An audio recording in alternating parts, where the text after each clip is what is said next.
Chapter 24. Pure oil and holy bread.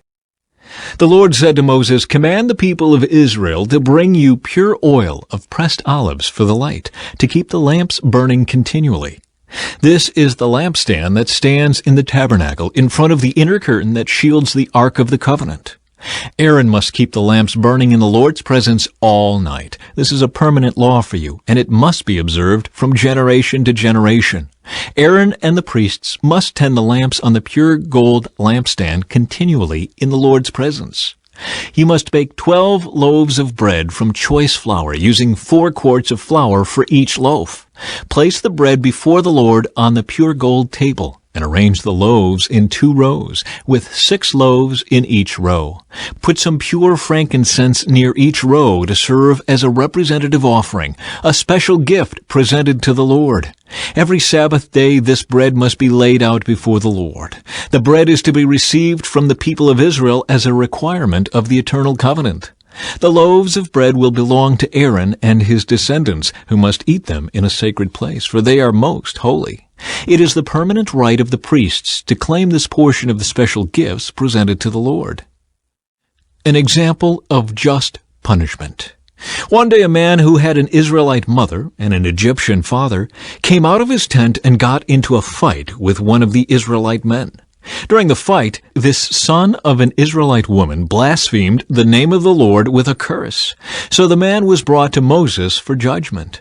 His mother was Shelomith, the daughter of Dibri of the tribe of Dan. They kept the man in custody until the Lord's will in the matter should become clear to them. Then the Lord said to Moses, "Take the blasphemer outside the camp and tell all those who heard the curse to lay their hands on his head. Then let the entire community stone him to death. Say to the people of Israel, those who curse their God will be punished for their sin. Anyone who blasphemes the name of the Lord must be stoned to death by the whole community of Israel. Any native-born Israelite or foreigner among you who blasphemes the name of the Lord must be put to death. Anyone who takes another person's life must be put to death. Anyone who kills another person's animal must pay for it in full, a live animal for the animal that was killed. Anyone who injures another person must be dealt with according to the injury inflicted, a fracture for a fracture, an eye for an eye, a tooth for a tooth. Whatever anyone does to injure another person must be paid back in kind. Whoever kills an animal must pay for it in full, but whoever kills another person must be put to death. The same standard applies both to native-born Israelites and to the foreigners living among you. I am the Lord, your God." After Moses gave all these instructions to the Israelites, they took the blasphemer outside the camp and stoned him to death. The Israelites did just as the Lord had commanded Moses. Chapter 25. The Sabbath Year. While Moses was on Mount Sinai, the Lord said to him, "Give the following instructions to the people of Israel. When you have entered the land I am giving you, the land itself must observe a Sabbath rest before the Lord every 7th year. For 6 years you may plant your fields and prune your vineyards and harvest your crops, but during the 7th year the land must have a Sabbath year of complete rest. It is the Lord's Sabbath. Do not plant your fields or prune your vineyards during that year, and don't store away the crops that grow on their own or gather the grapes from your unpruned vines. The land must have a year of complete rest. But you may eat whatever the land produces on its own during its Sabbath.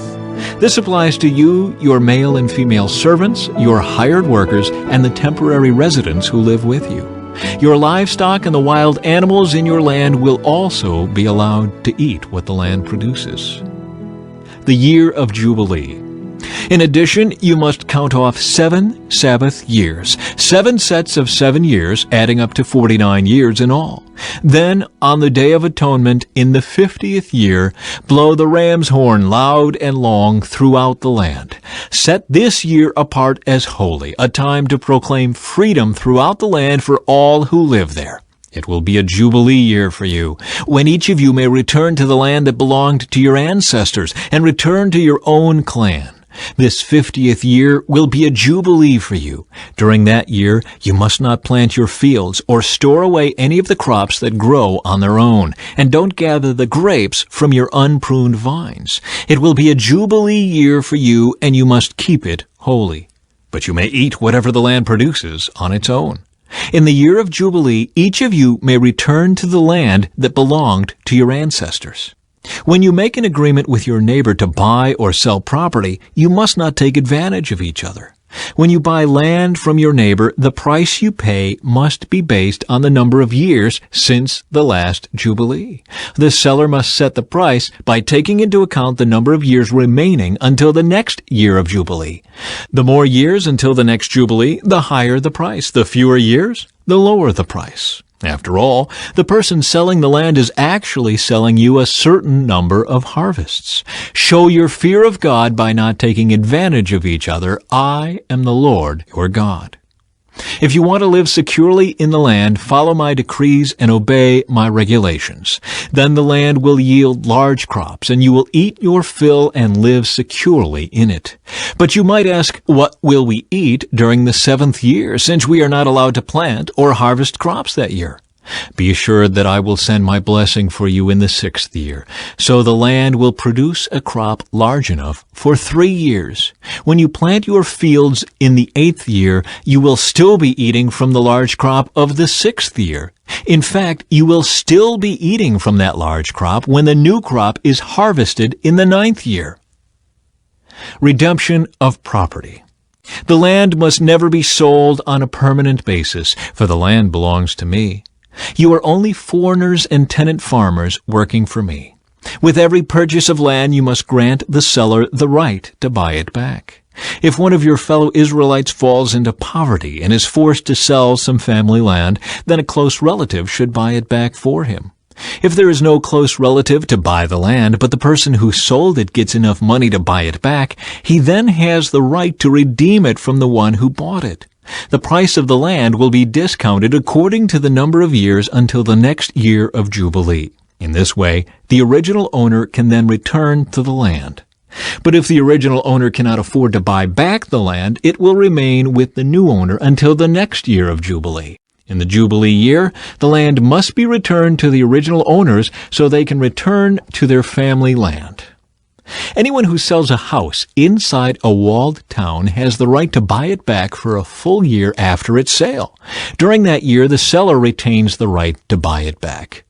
But if it is not bought back within a year, the sale of the house within the walled town cannot be reversed. It will become the permanent property of the buyer. It will not be returned to the original owner in the year of Jubilee. But a house in a village, a settlement without fortified walls, will be treated like property in the countryside. Such a house may be bought back at any time, and it must be returned to the original owner in the year of Jubilee. The Levites always have the right to buy back a house they have sold within the towns allotted to them. And any property that is sold by the Levites, all houses within the Levitical towns, must be returned in the year of Jubilee. After all, the houses in the towns reserved for the Levites are the only property they own in all Israel. The open pasture land around the Levitical towns may never be sold. It is their permanent possession. Redemption of the poor and enslaved.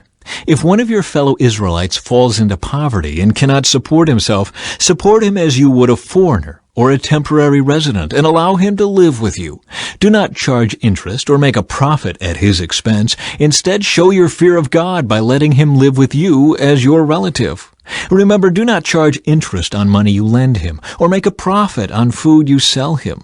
I am the Lord your God, who brought you out of the land of Egypt to give you the land of Canaan, and to be your God. If one of your fellow Israelites falls into poverty and is forced to sell himself to you, do not treat him as a slave. Treat him instead as a hired worker or as a temporary resident who lives with you, and he will serve you only until the year of Jubilee. At that time, he and his children will no longer be obligated to you, and they will return to their clans and go back to the land originally allotted to their ancestors. The people of Israel are my servants, whom I brought out of the land of Egypt. So they must never be sold as slaves. Show your fear of God by not treating them harshly. However, you may purchase male and female slaves from among the nations around you. You may also purchase the children of temporary residents who live among you, including those who have been born in your land. You may treat them as your property, passing them on to your children as a permanent inheritance. You may treat them as slaves, but you must never treat your fellow Israelites this way. Suppose a foreigner or temporary resident becomes rich while living among you. If any of your fellow Israelites fall into poverty and are forced to sell themselves to such a foreigner or to a member of his family, they still retain the right to be bought back even after they have been purchased. They may be bought back by a brother, an uncle, or a cousin. In fact, anyone from the extended family may buy them back. They may also redeem themselves if they have prospered. They will negotiate the price of their freedom with the person who bought them. The price will be based on the number of years from the time they were sold until the next year of Jubilee, whatever it would cost to hire a worker for that period of time. If many years still remain until the Jubilee, they will repay the proper proportion of what they received when they sold themselves.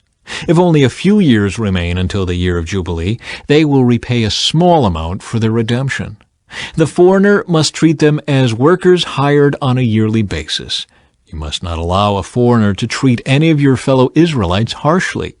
If any Israelites have not been bought back by the time the year of Jubilee arrives, they and their children must be set free at that time. For the people of Israel belong to me. They are my servants, whom I brought out of the land of Egypt. I am the Lord, your God.